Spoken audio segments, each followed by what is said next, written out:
Hi, everyone. Thank you so much for being here and listening to my presentation. What today I'm be presenting the research I did for my PhD, and this started in October 2019. And I was telling Tong that I submitted last month, and I've got my Viva in 2 weeks.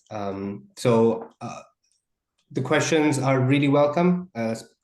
Obviously, I want you to, be interested in the topic as well, but also I think it'll be good for my prep as well. So any questions you would have towards the end, that would be really welcome. Let me introduce the topic. The title is MVHR System Evaluation based on ventilation effectiveness and human comfort in bedrooms of low carbon UK dwellings. I'm supervised by Simon Lennon, Phil Jones, and Colin Biggs.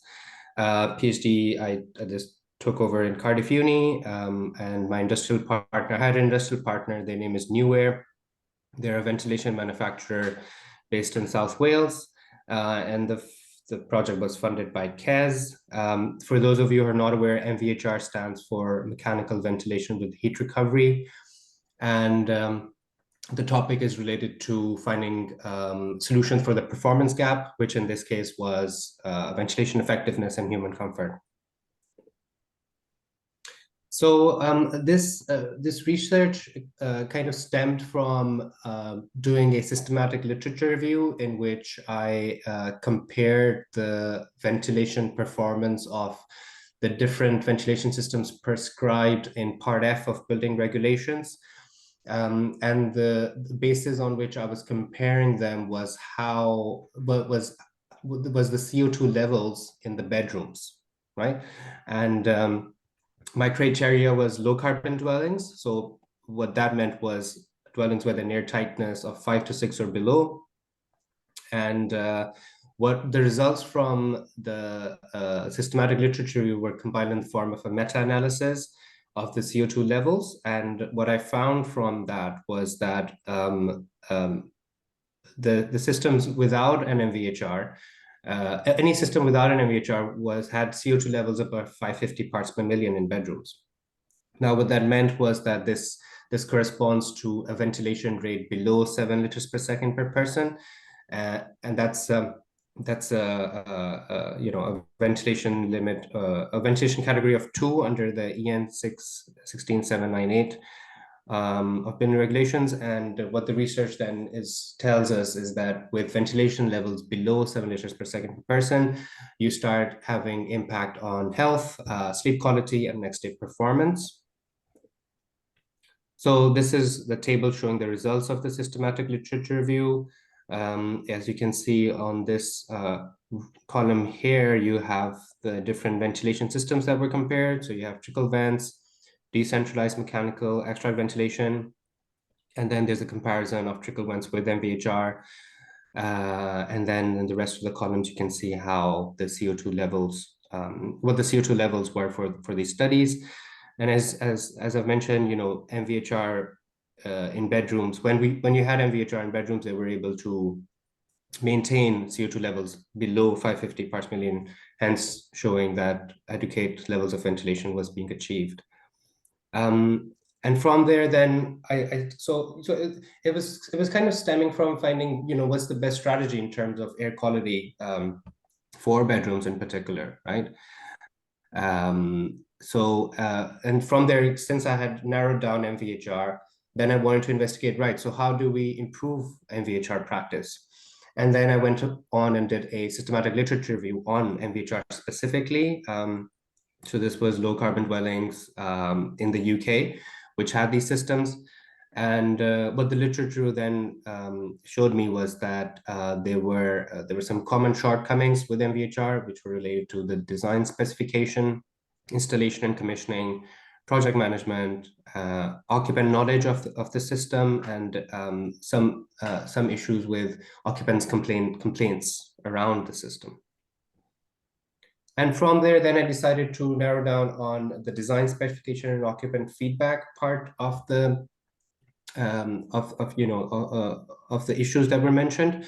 Reason being because they, to me, were most related to, first of all, air quality with design specification, and also human comfort. So these things, they impact sleep quality and bedroom environments in general. So yeah, this was why it became the focus of the thesis. So with the design specification, what I was looking at was this publication here that talks about how there's a common practice of ending the supply vents close to the bedroom door, which then leaves the risk of the supply air to short circuit through the door undercut, right? So that means you won't be getting that 7 liters per second per person, if that's the case, if the supply vent is close to the door undercut. So this was like an area I wanted to investigate. The other part was data that was achieved from questionnaires and interviews that was talking about occupants complaining about draught and noise with these systems. Now, again, these things, they affect the sleep quality and next day performance. So these were some things I wanted to investigate. So the research questions for the thesis were: what is the current understanding of building professionals on issues related to poor MVHR design installation practice in the UK? Now, obviously, the literature was from, the latest is from 2018. So the point of doing this, the first question is related to seeing, okay, how has the practice changed or improved over that time? The second is, what is the relationship of supply vent/door undercut arrangement with ventilation effectiveness? Do sound levels from an MVHR lie within comfortable range in low carbon dwellings? Under what conditions and circumstances can air from an MVHR supply vent cause thermal discomfort for occupants at night? So this is the draught part of it. And then lastly is top-up needed to maintain year-round thermal comfort for dwellings in South Wales? So I'm based in South Wales, so my case studies were in South Wales, which is why I decided to include that. Right. So the methodology for this thesis is based on I took a case study approach combined with mixed methods. And the mixed methods here were the interviews, monitoring, and modeling. So the purpose of doing the interviews was to verify gaps from literature and to gain information on measures taken to minimize draught, noise, and short circuiting at the 2 case study sites. Monitoring was carried out to quantify the effectiveness of those measures, and then later on did modeling to simulate scenarios that could not be evaluated with monitoring alone. So here's one of the case studies, which is a cluster of 25 new built housing. This is 2-story, 3-bedroom dwelling. This is the second case study, which is standalone, single dwelling, retrofit, again, 2-story, 3 bedrooms. So I'll talk about the interview study now. And for the interview study, I was interviewing the MVHR designers, installers, manufacturers, the project manager, the asset manager, and the academics involved in those 2 case studies. And so I asked some questions around ventilation effectiveness. I was trying to gain the knowledge that they have currently and, seeing how that compares to what's been mentioned in literature. And some of the responses that I got were, with the system installer, for instance, there was that understanding that, yes, you gotta place the supply vent as further away into the room as possible. But at the same time, another, the academic mentioned that, yes, there's not enough literature available to actually know where exactly to place it. So this meant that, that there was identified a gap in research, which was around, okay, what is the minimum distance that would be needed between the supply vent and the door undercut? With noise mitigation, I asked the interviewees what sort of strategies they have used in the case studies, and what are the general also kind of problems that cause noise. So some of the things that came up with was that the system not being balanced and maybe filters not being changed are like common causes of noise. Some strategies that were mentioned were choosing the right kind of material, avoiding curves, using silencers, using automatic boost switches, keeping the ductwork short, things like that. But at the same time, these are all kind of recommendations that come through Part F mostly. But I found that there was no study that kind of quantified the effectiveness of these measures, which then, gave me this opportunity to go to these sites and actually seeing, okay, how well have these measures, how well do these measures perform in terms of sound readings? So in terms of draught, then, so there was a mix of opinion in the interviewees, where one set of interviewees suggested that it's down to the occupant. They come from traditional homes and they're not aware of they don't have an awareness of the system. So any movement of air in the room would be perceived as draught. Whereas another set of interviews suggested that, well, if the occupants feel draft, it's an indication for a fault in either the commissioning or installation. And when asked about the measures, they said, well, the thermal envelope plays a role. So you would need to achieve high thermal efficiency for the unit and the ductwork to avoid draft. But yeah, all in all, it gave me this opportunity then to go to these sites and do monitoring work, and then later on did CFD modeling to kind of predict year-round thermal comfort. Some broader issues were mentioned as well with the project management, the way these low carbon projects are usually carried out in social housing in particular. Where some of the comments came up were that the technical team is not involved in decision making in the beginning, so they're not invited to certain meetings, and then there's kind of like there's no coherence between the different teams involved, so you would end up having, let's say, a commissioner who's not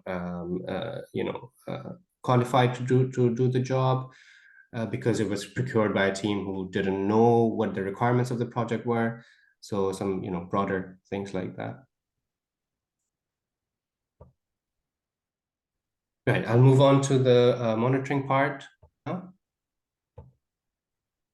So for quantifying ventilation effectiveness, I carried out a tracer gas experiment for one dwelling at case study A. So you can see how I've placed CO2 monitors at the breathing level and the door undercut for these 3 bedrooms. You can also see where the door is and where the supply vents are. And so this experiment was run using CO2 gas as a tracer gas, and the experiment was run for, I think, 1 hour, I think. And yeah, all the doors were kept shut during the experiment. This is a floor plan showing where the supply vents were and where the equipment was placed. This just shows the decay curve that was obtained for one of the bedrooms. Sorry, it was run for 4.5 hours. But what I'm going to show today is just results for the normal mode, right? Because this is the one I was most interested in. So this is for 1 bedroom, this is for another, and this is for the 3rd one. Right, so what happens from the decay curve, what you can get is the slope of the decay curve gives your air change rates. And at normal mode, what I found was for the 3 bedrooms, the air change rates were above 0.6. Now, 0.6, again, it corresponds to 7 liters per second per person. So this was sort of like a verification of the literature results. And also, obviously, verification that, yes, MVHR is able to, deliver that ventilation rate.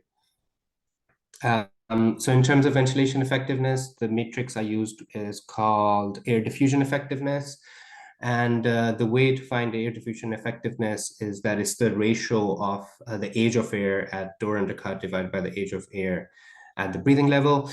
Age of air was calculated from the area under the decay curve. And as you can see from the results that the values are for the air diffusion effectiveness are above 1. So any value above 1 represents perfect mixing. But one thing to note here is that for the distance that's between the supply vent and the door undercut on plan, and what I found was that the minimum distance here was 1200 mil, which which is a good finding on its own. But then I was also interested in knowing, okay, what is the minimum distance that would be needed? For which I did some CFD analysis. I'll show that later. Oops. Right, moving on to the sound measurements. What I did was that I placed a sound meter at breathing level. On the left is case study A, on the right is case study B. And again, floor plan showing vent, where the vent and equipment was placed. That was case study A, this case study B. Right, here are the results. So for case study A, I took sound measurements in 6 dwellings, 3 bedrooms each, with the system in different modes of operation. Similarly, did the same thing for case study B. As you can see from these graphs, all sound readings were below 30 dBA. Now, 30 dBA is the recommended limit given under Part F for bedrooms, which meant that, okay, sleep disruption is unlikely to be caused with the system, even in boost. I took frequency readings for one of the bedrooms in case study B. Again, you can see all readings are below 30 dBA, but this is interesting to see here that there's a higher prevalence of sound in the lower frequency range with the system in boost, which is representative of unit noise. So even when I went on site, I could hear hum from the unit. So, there's a slight change in frequency there I could notice. But yeah, the readings were below 25, below 30. Okay, moving on to the thermal comfort analysis. For doing that, I set up a predict mean vote experiment in one of the bedrooms at case study B. And the experiment was run for 4 nights towards the end of January 2023, because I wanted to capture the winter period, during which it's most likely that the draught will be experienced. Here's a floor plan of case study B, and as you can see, the A is marked as the position where the equipment was placed. So these are the conditions that environmental conditions present in the bedroom during the experiment. So air velocity, air temperature, the difference between room and supply vent temperature and the ambient temperature. Now, for doing the analysis, I chose this model which was developed by Ling and Deng.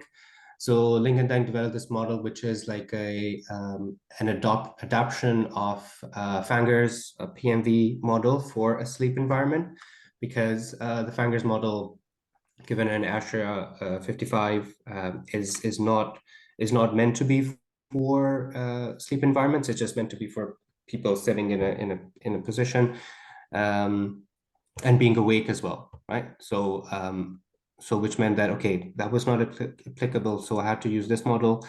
The insulation value of the of the bedding system plays a role in the results you get, right? Because the higher kind of insulation level you have in the bedding environment, that would impact the PMV results. And what I did here is that I compared PMV and PPD with different insulation levels. As you can see on the right, this is just taken from the Ling and Den model, or their experimentation, where they took a thermal mannequin and calculated the insulation value for different scenarios, different bedding systems. Right. Move on to the results. So what I found was that from this analysis was that the thermal comfort during the experiment lied within this range of 3.18 to 2.68 clo. So this is the representative of what clothing level would be expected to achieve thermal comfort. And what I found was, for instance, for 2.68, what would that mean is that you would need to wear at least a half slip sleepwear and have 80% of your body covered with a summer quilt to achieve thermal comfort. However, that being said, during the experiment, the difference between the room temperature and the supply vent temperature was 3 degrees C. And I wanted to investigate, okay, what happens when that difference increases? How does that impact the thermal comfort prediction? And then for that, then I did the CFD modeling. And what I wanted to do, the purpose of doing the CFD modeling was to simulate worst case scenarios for thermal comfort. Like I said, I wanted to see the effect of seasonality, effect of furniture, because there was no furniture present during the experiment, the effect of system being out of balance, and poor thermal efficiency. And, like I mentioned before, also wanted to see that relationship of supply vent with door undercut for the ventilation effectiveness study. So for the CFD, I chose a software called WinAir. One of the reasons why I chose that was because there is that ability to calibrate it, right? So you can have a model. Well, the way I did it was that was by placing a pole against the supply vent and taking measurements at different heights. This is velocity and temperature measurements, and then move that pole across the supply vent. And then there were obviously some environmental conditions that were recorded during the site. And then I plugged those environmental conditions into the model. And then for that, I got the velocity and temperature readings at those measurement points from the model, and then they were compared to the readings taken on site. And what I found was that, okay, there was a correlation between them. So there's an error, for instance, plus minus 0.2 meters per second, which was within the range. So this is how I verified it. Right, here's the graph showing the scenario analysis. On your top left, you can see the baseline model.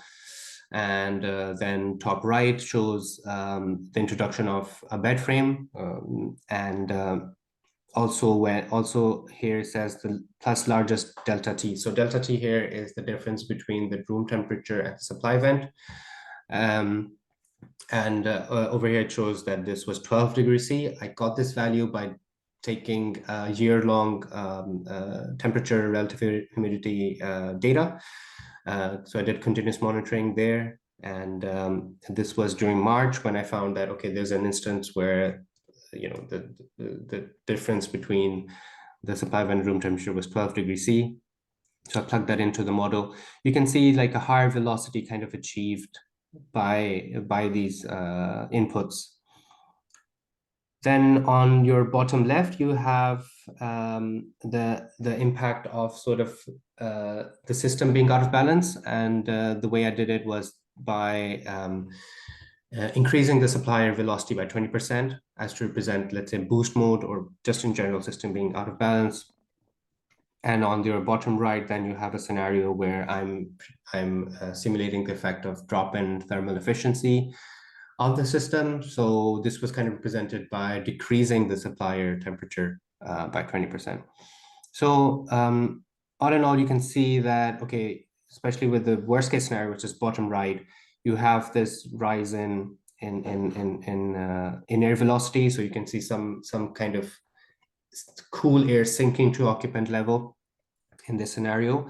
And then I did the PMV analysis on it. And what I found was, even for that worst case scenario, the results were similar to the ones I took on site, which meant that for that scenario, to achieve thermal comfort, you would need to wear at least a half slip sleepwear and have 80% of your body covered with a summer quilt.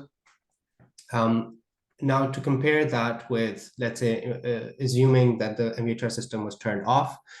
So this was assuming, okay, just a background air velocity of 0.05 meter per second. What I found was you could achieve same level of thermal comfort by having an occupant who's nude and would have 80% of body covered with a blanket alone, which then meant that, okay, this finding, what it meant to me was that there's some level of adaptive behavior that can be expected from an occupant when they're exposed to an MVHR, air from an MVHR supply vent. Okay, moving on. So this is the analysis I did to find the minimum distance required between the supply vent and door undercut to avoid short circuiting. And as you can see on the left, this just shows the measurement plane that was taken. So in the model, I placed the supply vent across the door undercut, and for the scenario analysis, I moved the supply vent in the model. And what I found from the results was that at least a distance of 600 mil is needed between the supply vent and door undercut to avoid short circuiting. The way I did the analysis was just by visualizing air movements and see how you know how much of you get a uniform airflow compared to different distances.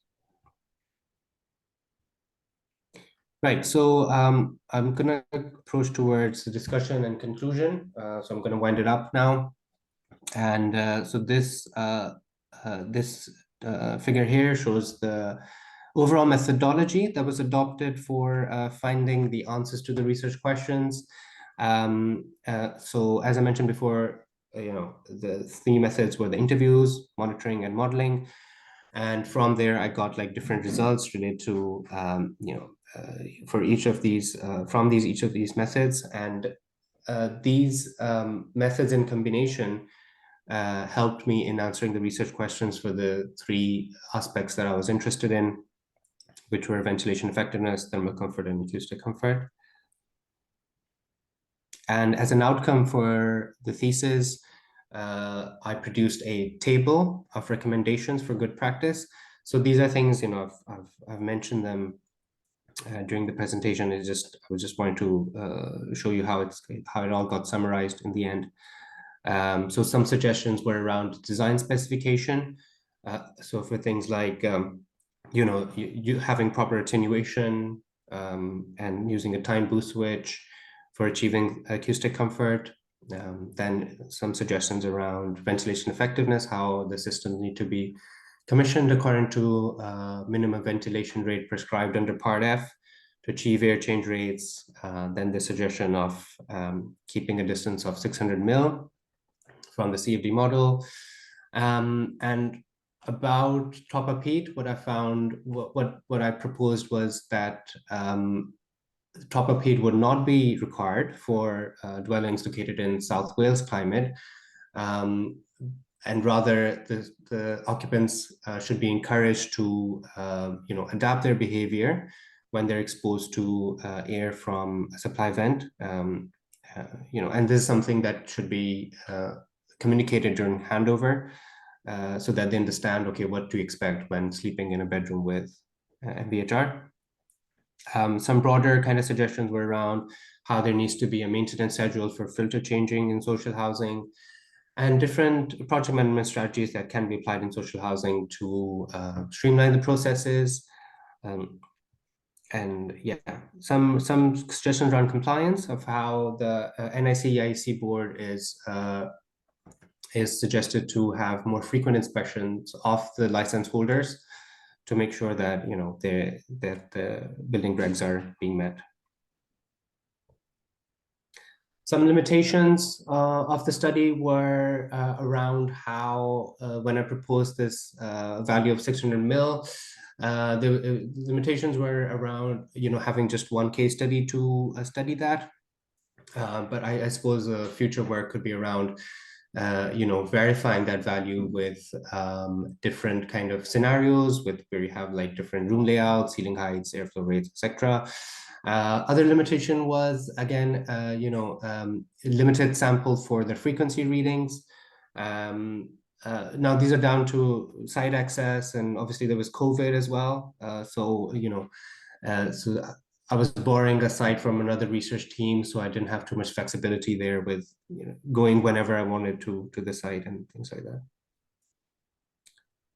Right. In conclusion, then, the conclusion of the work is in the form of a table of recommendations, which can be combined with part of guidelines to ensure that issues with draft noise and short circuiting are minimized. And in conclusion, what I would like to say is that although the findings are of a limited sample, but they give a useful insight into the current practice with MVHR, and the findings can be applied to the rest of the UK with similar climate to South Wales. And what I found was that the practice has improved compared to, let's say, the studies where they're conducted in the past. So they're more qualified installers and commissioners, but then at the same time, there needs to be a greater push towards encouraging compliance in general. Some references, and yep, that's it. That's the end of my presentation. Thank you so much. Thank you.